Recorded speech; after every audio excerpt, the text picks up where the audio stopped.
Now, so far, there have been no reports of a violent backlash following the release of this report, but some experts believe that is inevitable.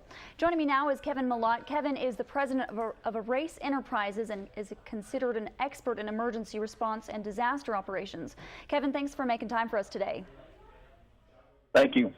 So, first of all, Kevin, what do you personally make of both the report and the decision to release this report? Was it necessary? Well, I think the report was necessary to review our procedures internally, but releasing it has absolutely no value and has some serious drawbacks. Now, given how inflammatory this report is, can the government honestly expect that there won't be a violent backlash? Well, and it's kind of an interesting point because we have threats against us already. And one of the number one things we're trying to do is knock down the recruitment potential of any of our adversaries. And the release of this report will give our adversaries a great advantage in recruiting more people, specifically those that are fanatical or extremists, to work with our adversaries. So I personally have no clue why they would make it public. And all action that would require any kind of corrective action would be taken by people inside of the government. So there's really no value for improvement of our operational techniques or anything, or refinement or reform. None of that's going to occur because it was released to the public. Right. Now, in your expertise, could downplaying the impact lessen the response? No. I mean, it's one of those things where good people have intentions, but the good people don't see it the way bad people do. So trying to say that, someone in Washington is going to say it won't have an impact, it's ridiculous. It's what the adversaries think and how they perceive it that counts, not how we look at it. Right. Now, despite their belief that nothing will come of this, do you think that they're likely preparing for the worst anyway? Well, we've already had, many threats. We've got ISIL and various other groups that we're basically at war with, whether anybody wants to use that term or not. And so we've got those organizations, and we are at war with them. We are at the fight.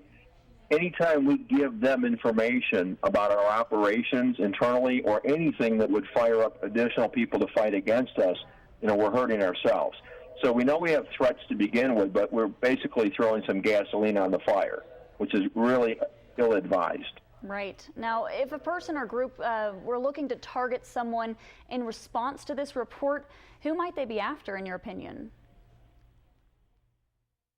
Well, I think what you basically are looking at is, what kind of resources do the bad guys have? And this kind of report, if they wave it in front of people that are teetering on whether they should be against the United States or not get in the fight, when you wave this kind of information from them, it can inflame their emotions and get them to join, which actually increases the resources for a potential attack or for many attacks down the road.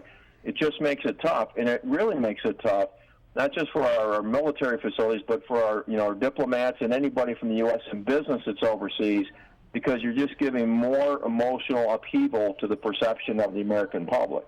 Absolutely. Now, we talked a little earlier about, there has been no violent backlash yet, but you think that it's just a matter of time, right? Well, yeah, I mean, like I said, we have been targeted. We have plots that have been foiled in the past so many years. And one of the things that's really bad is right now things are very unstable in many sectors of the world. This report refers back to how things were done many years back. But when the bad guys get their hands on it, they're probably not going to tell their audience this is from 10 years ago. They're probably going to say the Americans are doing these things like we're doing them now. Right. Review of past practices. So it's going to get, taken out of context, and it's going to be used and leveraged by the adversaries of the United States in a way that's not true to the report. But it doesn't matter. Once you got the government official stamp on it, it's looking like, we've admitted ourselves that we've done this. So there's no question they'll take it to use it out of context and say the U.S. has admitted to doing these things and make it look like it's current. And that's simply going to inflame the animosity towards the states in various foreign territories. So the potential for an attack is going to increase because of that. Right, and that's a frightening reality. But we're running out of time now, Kevin, but thanks so much for joining us today. Thank you for the opportunity. Absolutely.